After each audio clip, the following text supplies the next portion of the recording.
देर रात गए घर के सारे कामों से फुर्सत मिलने पर जब रोहिणी अपने कमरे में जाने लगी, तभी उसे याद आया कि वह छत से सूखे हुए कपड़े लाना तो भूल ही गई है। बारिश का मौसम था, आसमान साफ था, तो उसने कपड़ों के अलावा घर भर की चादरें भी धोकर छत पर सुखाने डाल दी थी। थकान की वजह से एक बार तो मन हुआ कि सुबह ले आऊँगी, लेकिन फिर ध्यान आया कि अगर रात में कहीं बारिश हो गई तो सारी मेहनत खराब चली जाएगी। फिर रोहिणी छत पर चली गई। वह कपड़े उठा रही थी कि छत के कोने से उसे किसी के बात करने की धीमी धीमी आवाज़ सुनाई दी। रोहिणी छत की दिशा में बढ़ी। दाईं ओर के कमरे के सामने वाली छत पर मुड़ेर से सटकर खड़ा हुआ कोई फ़ोन पर धीमी आवाज़ में बातें कर रहा था। बीच बीच में हंसने की आवाज़ भी आ रही थी। बातें करने वाले की रोहिणी की ओर पीठ थी, इसलिए उसे रोहिणी के आने का आभास नहीं हुआ, मगर रोहिणी समझ गई कि यह कौन है। रोहिणी 3-4 महीनों से निशा के रंग ढंग देख रही थी। वह हर समय मोबाइल से चिपकी या तो बातें करती रहती या मैसेज भेजती रहती। कॉलेज से आकर वह कमरे में घुसकर बातें करती रहती और रात का खाना खाने के बाद जैसे ही मोबाइल की रिंग बजती, वह छत पर भाग जाती और फिर घंटे भर बाद वापस आती। रोहिणी के पूछने पर बहाना बना देती कि सहेली का फ़ोन था या पढ़ाई के बारे में बातें कर रही थी, लेकिन रोहिणी इतनी नादान नहीं है कि वह सच समझ ना पाए। वह अच्छी तरह जानती थी कि निशा फ़ोन पर लड़कों से बातें करती है, वह भी एक लड़के से नहीं, कई लड़कों से। निशा, इतनी रात गए यहाँ अंधेरे में क्या कर रही हो? चलो नीचे चलो। रोहिणी की कठोर आवाज़ सुनकर निशा ने चौंक कर पीछे देखा। चल यार, मैं तुझे बाद में कॉल करती हूँ, बाय, कहकर निशा ने फ़ोन काट दिया और बिना रोहिणी के ओर देखे नीचे जाने लगी। तुम तो 1-1.5 घंटा पहले छत पर आई थी निशा, तब से यहीं हो? किससे बातें कर रही थी इतनी देर तक? रोहिणी ने डपट कर पूछा। निशा बिफर कर बोली, अब आपको क्या अपने हर फ़ोन की जानकारी देनी पड़ेगी? चाची, आप क्यों हर समय मेरी पहरेदारी करती रहती हैं? किसने कहा आपसे? मेरा दोस्त है, उससे बातें कर रही थी। निशा, बड़ों से बातें करने की भी तमीज़ नहीं रही अब मैं तुम्हें भले के लिए टोकती हूँ। रोहिणी गुस्से में बोली, मेरा भला बुरा सोचने के लिए मेरी माँ है। सच तो यह है कि आप मुझसे जलती हैं। आपकी बेटी मेरे जितना सुंदर नहीं है, उसका मेरा जैसा बड़ा सर्कल नहीं है, दोस्त नहीं है, इसलिए मेरे फ़ोन कॉल से आपको जलन होती है। निशा कठोर स्वर में बोलकर बुदबुदाती हुई नीचे चली गई। कपड़ों को हाथ में लिए रोहिणी स्तब्ध सी खड़ी रह गई। उसकी गोद में पली लड़की उसे ही उल्टा सीधा सुना गई।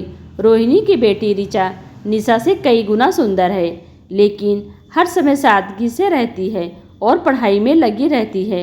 रोहिणी बचपन से ही उसे समझाती आई है और ऋचा ने बचपन से ही आज तक उसकी बताई हर बात का पालन किया है। वह अपने आसपास फालतू भीड़ इकट्ठा करने में विश्वास नहीं करती, तभी तो हर साल स्कूल और कॉलेज में टॉप करती आई है।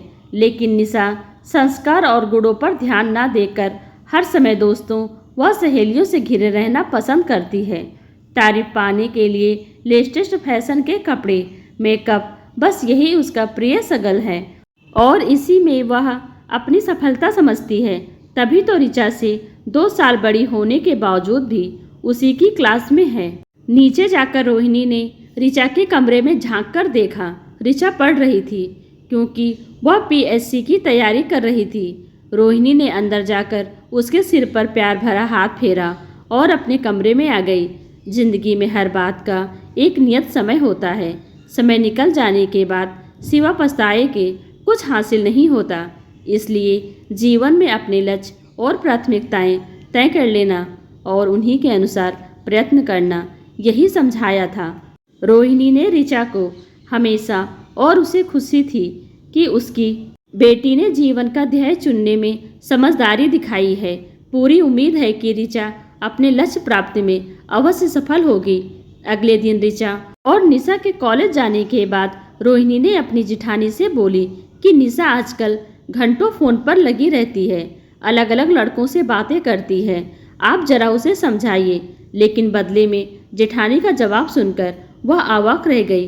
करने दे रे, यही तो दिन है उसके हंसने खेलने के, बाद में तो हमारी तरह शादी की चक्की में ही पिसना है, बस बातें ही तो कर रही है ना। और वैसे भी सभी लड़के एक से एक अमीर खानदान से हैं। रोहिणी को समझते देर नहीं लगी कि जेठानी की मंशा क्या है। वैसे भी उन्होंने निशा को ऐसे ढांचे में ही ढाला है कि अमीर खानदान में शादी करके ऐसे रहना ही उसका एकमात्र ध्येय है। अमीर परिवार में इतने लड़कों में से वह एक मुर्गा तो फांस ही लेगी। रोहिणी को जेठानी की बात अच्छी नहीं लगी, लेकिन उसने समझ लिया कि उनसे और निशा से कुछ भी कहना सुनना बेकार है। वह ऋचा को उन दोनों से भरकस दूर रखने का प्रयत्न करती। वह नहीं चाहती थी कि ऋचा का ध्यान इन बातों पर जाए। कई महीनों तक रोहिणी ऋचा की पढ़ाई को लेकर व्यस्त रही। उसने निशा को टोकना छोड़ दिया और अपना सारा ध्यान ऋचा पर केंद्रित कर लिया। आखिर बेटी के भविष्य का सवाल है। रोहिणी अच्छी तरह समझती थी कि बेटी को अच्छे संस्कार देकर बड़ा करना और बुरी सोहबत से बचाकर रखना एक माँ का फर्ज होता है। एक दिन रोहिणी ने निशा के हाथ में बहुत महंगा मोबाइल देखा तो उसका माथा ठनका। निशा और उसकी माँ की आपसी बातचीत से पता चला कि कुछ दिन पहले किसी हिमेश नाम के लड़के से निशा की दोस्ती हुई है और उसी ने निशा को यह मोबाइल उपहार में दिया है। जेठानी रोहिणी की ओर कटाक्ष करके कहने लगी कि लड़का IAS है, खानदान भी बहुत ऊंचा और अमीर है। निशा की तो लॉटरी खुल गई, अब तो यह सरकारी ऑफिसर की पत्नी बनेगी। रोहिणी को इस बात पर बड़ी चिंता हुई। कुछ ही दिनों की दोस्ती पर कोई किस पर कितना पैसा खर्च कर सकता है, यह बात उसके गले नहीं उतर रही थी। उसने अपने पति नीरज से बात की तो नीरज ने कहा, मैं भी धीरज भैया को कह चुका हूँ, लेकिन तुम तो जानती हो वे भाभी और बेटी के सामने खामोश रहते हैं। तुम जबरन तनाव मत पालो, ऋचा पर ध्यान दो। जब उन्हें अपनी बेटी के भविष्य की चिंता नहीं तो हम क्यों करें? समझाना हमारा काम था, हमने कर दिया। रोहिणी को नीरज की बात ठीक लगी। उसने तो निशा को भी अपनी बेटी के समान ही समझा, पर अब जब माँ बेटी दोनों अपने आगे किसी को कुछ समझती ही नहीं तो वह भी क्या करे। अगले कुछ महीनों में तो निशा अक्सर हिमेश के साथ घूमने जाने लगी। कई बार रात में पार्टियां अटेंड करके देर से घर आती। उसके कपड़ों से महंगे विदेशी परफ्यूम की खुशबू आती। कपड़े दिन पर दिन कीमती होते जा रहे थे। रोहिणी ने कभी ऋचा और निशा में भेद नहीं किया था, इसलिए उसके भविष्य के बारे में सोचकर उसके मन में भय की लहर दौड़ जाती थी। पर वह मन ममोस कर मर्यादा का अंश अंश टूटना देखती रहती। घर में दो विपरीत धाराएं बह रही थी। ऋचा सारे समय अपनी पढ़ाई में व्यस्त रहती और निशा सारे समय हिमेश के साथ अपने सुनहरे भविष्य के सपनों में खोई रहती। उसके पैर जमीन पर नहीं टिकते थे। उसके सुंदर दिखने के उपायों में तेजी से बढ़ोतरी हो रही थी। वह ऋचा और रोहिणी को ऐसी है दृष्टि से देखती थी मानो हिमेश का सारा पैसा और पद उसी का हो। ऋचा के BA फाइनल और PSC प्रीलिम्स के इम्तिहान हो गए, लेकिन आखिरी पेपर देकर आने के तुरंत बाद ही वह अन्य परीक्षा की तैयारियों में जुट गई। उसकी दृढ़ता और विश्वास देखकर रोहिणी और नीरज भी आश्वस्त थे कि वह PSC की परीक्षा में जरूर सफल हो जाएगी। और वह दिन आ भी गया जब रोहिणी और नीरज के चेहरे खिल गए, उनके संस्कार जीत गए। ऋचा की मेहनत रंग लाई। वह प्रीलिम्स परीक्षा पास कर गई और साथ ही BA में पूरे विश्वविद्यालय में अव्वल रही। लेकिन इस खुशी के मौके पर घर में एक तनावपूर्ण घटना घट गई। रात में निशा हिमेश के बर्थडे पार्टी में गई। घर में वह यही बात कहकर गई कि हिमेश ने बहुत से फ्रेंड्स को होटल में इनवाइट किया है, खाना पीना होगा और वह रात 11 बजे तक घर वापस आ जाएगी। लेकिन जब 12 बजे तक निशा घर नहीं आई तो घर में चिंता होने लगी। वह मोबाइल भी रिसीव नहीं कर रही थी। रात के 2 बजे तक उसकी सहेलियों के फ़ोन पर फ़ोन किया जा चुका था, पर उनमें से किसी को भी हिमेश ने आमंत्रित नहीं किया था।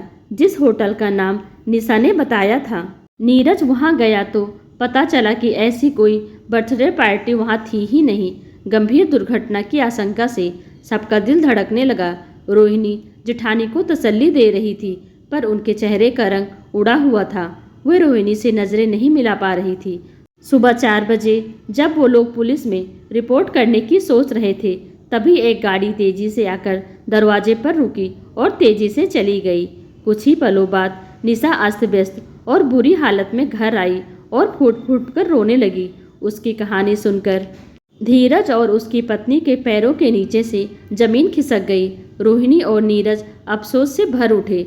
बर्थडे पार्टी का बहाना बनाकर हिमेश निशा को एक दोस्त के फार्म हाउस पर ले गया। वहां उसके कुछ अधिकारी आए हुए थे। उसने निशा से उन्हें खुश करने को कहा। मना करने पर वह गुस्से से चिल्लाया कि महंगे उपहार मैंने मुफ्त में नहीं दिए, तुम्हें मेरी बात माननी पड़ेगी। उपहार लेते समय तो हाथ बढ़ाकर सब बटोर लिया और अब ढोंग कर रही हो। और फिर पता नहीं उसने निशा को क्या पिला दिया, उसके हाथ पांव बेदम हो गए। और फिर कहाँ तो निशा उसकी पत्नी बनने का सपना देख रही थी और हिमेश ने उसे क्या बना दिया। हिमेश ने धमकी दी थी कि किसी को बताया तो रोहिणी सोचने लगी, अगर मर्यादा का पहला अंश भंग करने से पहले ही निशा सचेत हो जाती तो आज अपनी मर्यादा खोकर न आती। निशा के कानों में रोहिणी के शब्द गूंज रहे थे, जो उन्होंने एक बार उससे कहे थे कि मर्यादा भंग करते जाने का साहस ही हमें एक बारगी सारी सीमाएं तोड़ डालने का दुस्साहस भर देता है। वकाई एक एक कदम बिना सोचे समझे अनजानी राह पर कदम बढ़ाती वह आज गड्ढे में गिर गई थी।